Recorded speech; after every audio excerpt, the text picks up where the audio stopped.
মঞ্চে উপবিষ্ট ব্রাহ্মণবাড়িয়া জেলা এবং সরাইল আশুগঞ্জ উপজেলা এবং ওরাইল ইউনিয়নের সম্মানিত নেতৃবৃন্দ এবং সামনে বসা এবং দাঁড়িয়ে থাকা আমার প্রিয় ভাই ও বোনেরা, আসসালামু আলাইকুম। কেমন আছেন আপনারা? আলহামদুলিল্লাহ। আমি গত 12-13 বছর অসংখ্য জনসভায় গেছি। গত 12-13 বছর বহু জায়গা থেকে আমাকে হায়ারে খেলোয়াড় নিয়ে যায় না, ভালো ফুটবল খেললে যায়, তো আমাকে এরকম হায়ারে নিয়ে যায় তো বক্তৃতা করার জন্য। বহু বিভাগে বিভাগে ঘুরছি, জেলায় জেলায় ঘুরছি, কোন মিটিং এ দেখি নাই আমার ভাইয়ের সংখ্যা যত আমার বোনের সংখ্যাও তত। আমি বিশেষ ধন্যবাদ দিতে চাই আমার ওরাইল ইউনিয়ন এবং বিশেষ করে রাজাপুর ধোবাজাইল এবং রানীদিয়ার আমার যে বোনেরা আজকে এখানে উপস্থিত হয়েছেন, আপনাদেরকে আমি বিশেষভাবে ধন্যবাদ দিতে চাই। রাজনৈতিকভাবে কতটা সচেতন হলে এবং আমাকে কতটা ভালোবাসলে, আমার দল বাংলাদেশ জাতীয়তাবাদী দল বিএনপি কে মনে প্রাণে কতটা বিশ্বাস করলে আমার বোনেরা আজকে মিটিং এর অর্ধেকটা জুড়ে আছে। আমার বোনেরা সাইডে দাঁড়ায় আছে, আমার বোনেরা ওইখানে নদীর পাড়ে আমি দেখতে পাইতেছি পুকুরের ঘাটলায় আমার বোনদেরকে তারা ঘন্টার পর ঘন্টা দাঁড়িয়ে আছে। কখন রুমিনাপা আসবে, কখন আমার ভাই আসবে, কখন কচি ভাই আসবে, জহির ভাই আসবে, মুমিন ভাই আসবে, কখন তারা আসবে ব্রাহ্মণবাড়িয়া থেকে। অনেকক্ষণ আপনারা অপেক্ষা করেছেন। আমার প্রিয় ভাই ও বোনেরা, গত 15 বছর বড় দুঃসময়। গত 15 বছর একটা এমপি নির্বাচন তো দূরেই থাকুক, একটা ইউনিয়ন পরিষদের মেম্বারও আমরা ভোট দিয়ে নির্বাচিত করতে পারি নাই।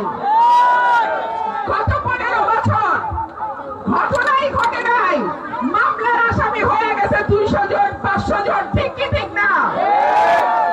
রাতে বাড়িতে আসতে পারে নাই আমার ভাই, রাতে ঘরে ঘুমাইতে পারে নাই আমার ভাই। আমার ভাইয়েরা ওই বিলের মধ্যে, ধান ক্ষেতের মধ্যে, আইলের মধ্যে কোন মতে একটু রাস্তা পার করছে, সকালে আমার নাই হয়ে গেছে। সত্য কি সত্য না? আমার ভাইয়েরা মোবাইল ফোন রাখতে পারে নাই, পুলিশ প্রশাসন এই মোবাইল ফোন দিয়ে ট্র্যাক করে করে আমার ভাইদেরকে ধরছে। আমি বলছিলাম 2024-এ নির্বাচন করো, হাসিনা করতে পারো, 1 বছরের বেশি মসনদে টিকবা না। আলহামদুলিল্লাহ, আল্লাহর দরবারে কোটি কোটি কোটি শুকর, 7 মাস টিকতে পারে নাই। ওই গণভবন সেটা সে 1 টাকা দিয়ে কিনা নিতে চাইছিল, মনে করছিল গণভবন তার বাপের বাড়ি, পৈতৃক সম্পত্তি। সেই গণভবন থেকে হেলিকপ্টারে করে ওই যে উড়াল দিছে, আর আসতে পারে নাই। এবং আমরা যদি ঐক্যবদ্ধ থাকি, আমরা যদি একত্রে থাকি, আমরা যদি সঠিক মানুষকে রাজনীতিতে নির্বাচিত করতে পারি, ইনশাআল্লাহ বাংলাদেশে আর দ্বিতীয় হাসিনা আমরা তৈরি হইতে দিব না। আপনারা জানেন অনেক সংস্কারের কথা হচ্ছে। সংস্কার ভালো জিনিস, সংস্কার দেশের এবং মানুষের কল্যাণের জন্যই করা হয়। তবে এইটুকু মনে করায় দেই, প্রথম সংস্কারের কথা বলেছিল দেশনেত্রী বেগম খালেদা জিয়া 2016 সালে, যখন তিনি ভিশন 2030 বলে একটা দলিল প্রকাশ করেন। সুতরাং আজকে যে সংস্কারের কথা হচ্ছে, আমরা বিএনপির নেতা কর্মীরা কিন্তু তার বিরুদ্ধে না। তবে একই সঙ্গে দেশবাসীকে মনে করিয়ে দিতে চাই, এই সংস্কারের জনক কিন্তু দেশনেত্রী বেগম খালেদা জিয়া। এবং তারপরে বিএনপির যিনি কান্ডারি শহীদ প্রেসিডেন্ট জিয়াউর রহমান এবং দেশনেত্রী বেগম খালেদা জিয়ার পুত্র জনাব তারেক রহমান, তিনি কিন্তু সংস্কারের 31 দফা ঘোষণা করেছেন। সুতরাং সংস্কার নিশ্চয়ই হবে, তবে সেটা মানুষের প্রতিনিধিদের দ্বারা। আপনারা যাকে ভোট দিয়ে নির্বাচিত করবেন, কেবলমাত্র তাদেরই অধিকার আছে আগামীর বাংলাদেশ কেমন হবে, আপনাদের ভবিষ্যৎ কি হবে, কিভাবে উন্নয়ন করা যাবে, কিভাবে দেশটাকে সামনে এগিয়ে নেওয়া যাবে, কিভাবে মানুষের ভোটের অধিকার নিশ্চিত করা যাবে, কিভাবে মানুষের কথা বলার অধিকার নিশ্চিত করা যাবে, এই সকল কিছু তারাই নির্ধারণ করবে যারা কিনা আপনাদের ভোটে নির্বাচিত হবে। ভাইরা আমার, বিএনপির অ্যাক্টিং চেয়ারম্যান জনাব তারেক রহমান একটা কথা কিন্তু হুঁশিয়ারি দিয়ে বলে দিয়েছেন। তিনি বলেছেন, আমাদের এখন আওয়ামী লীগ চোখে দেখা যায় না, দৃশ্যমান কোন শত্রু নাই, তবে অদৃশ্য শত্রু আছে। যারা জনপ্রিয় হয়, বিএনপির মতন বৃহত্তম রাজনৈতিক দল হয়, জনগণের দল হয়, সেই দলকে ভাঙা যায় না, পরাজিত করা যায় না, কিন্তু তার পিছনে শত্রু থাকে। সুতরাং আমার ভাই বোনদেরকে আমি বলবো, সাবধান, কোন রকম কোন অন্যায়ের সঙ্গে, কোন রকম কোন বাণিজ্যের সঙ্গে, কোন রকম কোন মামলাবাজির সঙ্গে নিজেকে জড়াবেন না। মনে রাখবেন, মানুষ কিন্তু কিছু ভোলে না।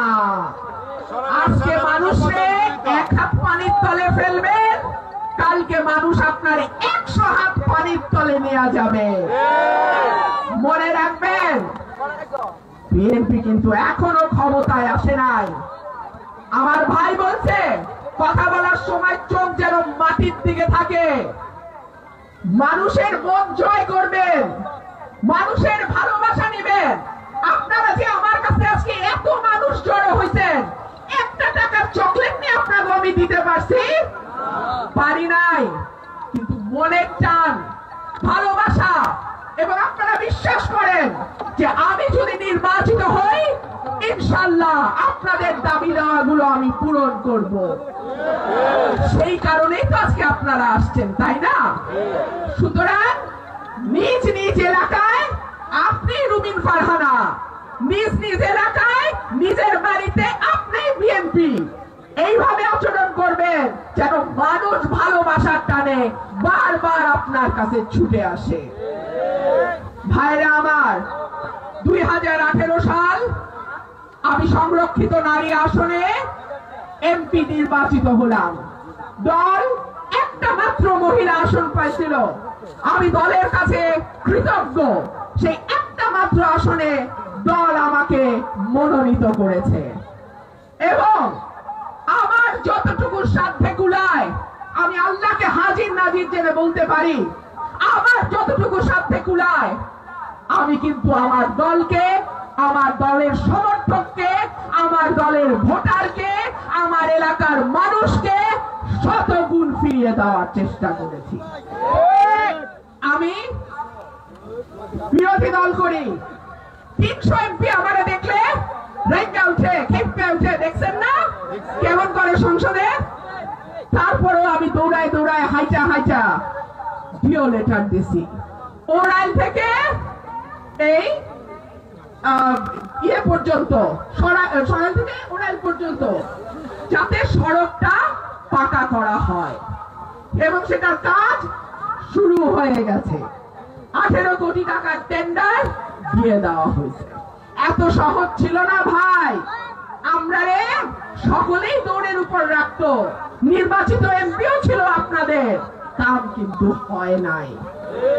আমি ক্ষুদ্র মানুষ, কিন্তু আমি আমার সবটা দিয়ে চেষ্টা করছি। সততা ছিল, আপনাদের প্রতি ভালোবাসা ছিল, আপনাদের প্রতি আমার বিশ্বস্ততা রাখার প্রতিশ্রুতি ছিল। সুতরাং আমি ওয়াদা করছিলাম, সেই ওয়াদা পূরণের জন্য আমি দৌড়াইছি। চেত্রা নদীর উপরে ব্রিজটা পাকা করার জন্য আমি ডিও লেটার দিয়েছি এবং ইনশাআল্লাহ সেটা কাজও কিন্তু চলছে।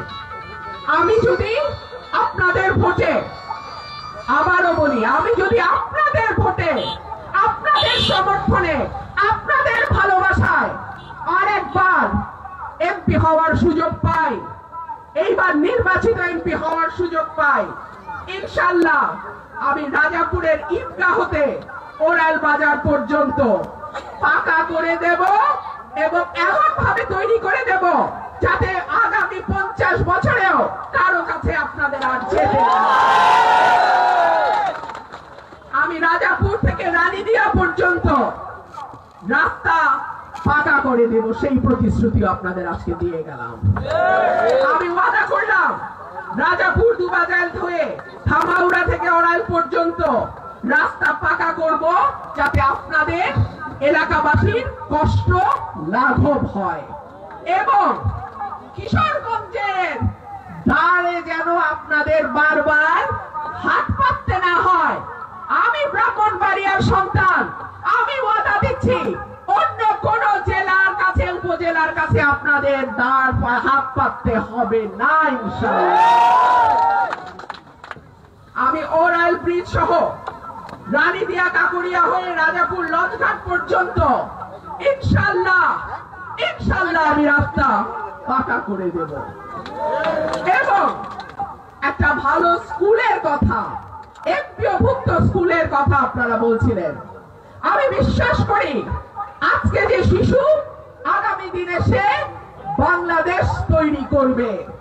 আজকে যে ছোট্ট শিশু, তাকে যদি আমরা সুশিক্ষায় সুশিক্ষিত করতে পারি, ভালো স্কুলে দিতে পারি, ভালো কলেজে পড়াইতে পারি, ভালো বিশ্ববিদ্যালয়ে নিতে পারি, আগামী দিনে সে আমার বাংলাদেশটাকে নতুন ভাবে তৈরি করতে পারবে ইনশাআল্লাহ। সেই লক্ষ্য মাথায় রেখে যাতে মাইলের পর মাইল আমাদের বাচ্চাদেরকে হাঁটতে না হয়, দৌড়াইতে না হয়, আপনারা যেন নিজের ইউনিয়নে গ্রামের পাশে একটা ভালো স্কুল পান, সেই ব্যবস্থা ইনশাআল্লাহ আমি করে দেব। আরেকটা কথা, রাস্তাঘাটের অবস্থা তো আমি দেখলামই। আমি তো দেখলাম কিভাবে নদী গান পার হইয়া চড়ারে করে আমার আসতে হয়েছে। একটা ভালো স্বাস্থ্য কমপ্লেক্স এমন ভাবে আমরা তৈরি করব যাতে ডাক্তার ওষুধের জন্য আপনাদের আর কোথাও দৌড়াদৌড়ি করার দরকার না হয়।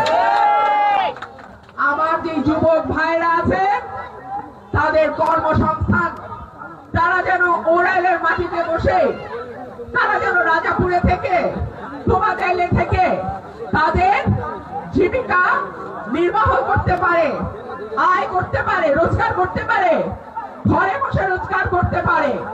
সেই জন্য প্রশিক্ষণ, সরকারি সাহায্য যা যা দরকার ইনশাআল্লাহ, আল্লাহ যদি আপনাদের ভোটে আমাকে নির্বাচিত হওয়ার তৌফিক দেন, ইনশাআল্লাহ আমি আমার সেই প্রতিশ্রুতিও পূর্ণ করব। আমি ঢাকা থেকে যখন আসি ব্রাহ্মণবাড়িয়া, আজ থেকে 7-8 বছর আগের কথা, অনেকেই বলেছিল আমি থাকবো না, কিন্তু বাউনবাড়িয়ার মাইয়া একবার যদি কাইট দে আর সোজা করুন মুশকিল হয়ে যায়। তখন ওয়াদা করছিলাম বাউনবাড়িয়া ছাইরা কোথাও যাব না। 2018 সালে সাত্তার ভাই আপনাদের ভোটে নির্বাচিত হয়েছে, আমি সংরক্ষিত আসনে ছিলাম। দ্বিতীয় ক্যান্ডিডেটই আমাকে মনোনয়ন দেওয়া হয়েছিল। 1 নম্বর সাত্তার ভাই, 2 নম্বর রুবিন ফারহানা। সাত্তার ভাই হয়ে গেল, আমি সংরক্ষিততে গেলাম। কিন্তু 25 পর্যন্ত মাটি কামড়ায় পড়ে আছে, এটারে কয় বাউনবাড়িয়ার মাইয়া। একবার যখন আইছি, কবরও হবে আপনাদের এলাকাতেই। আমি আমার কাছের যে মানুষ যারা আছেন, আমার সঙ্গেই থাকেন, আমার পরিবারের সদস্য, তাদের সবাইকে বলা আছে আমার মৃত্যুর পর আমার লাশটা যেন আমার সরাইলের মাটিতেই দেয়া হয়। আমি জীবনের যেই কয়টা দিন বাকি আছে আপনারা জানেন, আমার কোনো জিফুত নাই যার জন্য আমার 100 কোটি টাকা বানাইতে হইব। আমার কোনো জিফুত নাই যার জন্য আমার টিয়ার কামিকার টাকা মাইরা দিতে হইব। আমার কোনো জিফুত নাই যার জন্য আমার টেন্ডারের টাকা 10% লইতে হইব। আমার কোনো জিফুত নাই যার জন্য আমার দুবাইতে, লন্ডনে, এইখানে ওখানে আরেকটা বাড়ি করার লাগবে। আমার যা আছে আমার মানুষ আছে। আপনাদের ভালোবাসায় আমি বেঁচে থাকি, আপনাদের ভালোবাসায় আমি আমার কবর পর্যন্ত নিয়ে আমি কবরে যেতে চাই। আমার প্রিয় ভাইরা, আমি আমার বক্তব্য আর দীর্ঘায়িত করব না। মাগরিবের ওয়াক্ত হয়ে গেছে। মা বোনরা অনেক কষ্ট করে আসছেন, আমার প্রাণের মা বোনেরা, আমার কলিজার টুকরা মা বোনেরা বড় কষ্ট করে আসছেন। আপনারা দোয়া করেন, আপনারা দোয়া করেন যেন আপনাদের মনের আশা আমি পূরণ করতে পারি। আপনারা দোয়া করেন যেন আপনাদের ভোটে আপনাদের দায়িত্ব আমি নিতে পারি। আপনারা সবাই ভালো থাকবেন। আর একটা কথা বলে শেষ করি, বহু চেষ্টা হয়েছে বিএনপির মটকানোর, ভাঙ্গার, পারছে, বহুত লোক দেখাইছে। একটা দুটার বাইরে এই কোটি মানুষের দল থেকে কাউরে ছুটাইতে পারছে? সুতরাং এখন যারা হাইব্রিড কাউয়ার মতন কা কা কা কা করে, তাদেরও বলি, বিএনপি কিন্তু দিন শেষে সাচ্চা প্রেমিকের দল। এটা 17 বছরে বিএনপি প্রমাণ করছে। যখন বিএনপির দুঃসময়, খুব দুঃসময়, আমি বলছিলাম বিএনপি করতে কলিজা লাগে, কলিজা ছাড়া বিএনপি করণ যায় না। বিএনপি করলে মামলা খাইতে হয়, হামলা হয়, বাড়ি ভাঙে, উঠায় লয়ে যায়, চাকরি চলে যায়, ব্যবসা চলে যায়, নানান রকম। কিন্তু বিএনপি করতে কলিজা লাগে। যাদের কলিজা আছে বিএনপি তাদের দল। বিএনপি নিয়ে ষড়যন্ত্রের চেষ্টা করবেন না। অতীতেও কেউ সফল হয় নাই, এখনো কেউ সফল হবে না ইনশাআল্লাহ। আপনাদের সঙ্গে আবারও আমার দেখা হবে। আমি ইউনিয়ন গুলোতে মিটিং যখন কল করবো, ওরাল ইউনিয়নে আমরা আবার বড় করে জনসভা করব। আশা করবো আজকে যারা আপনারা উপস্থিত হয়েছেন সেই মিটিং আপনারা আবারও উপস্থিত হবেন। আবারও আপনাদের সঙ্গে দেখা হবে ইনশাআল্লাহ। বাংলাদেশ জিন্দাবাদ, বাংলাদেশ জাতীয়তাবাদী দল জিন্দাবাদ, বিএনপি দেশনেত্রী বেগম খালেদা জিয়া জিন্দাবাদ এবং অ্যাক্টিং চেয়ারম্যান জনাব তারেক রহমান।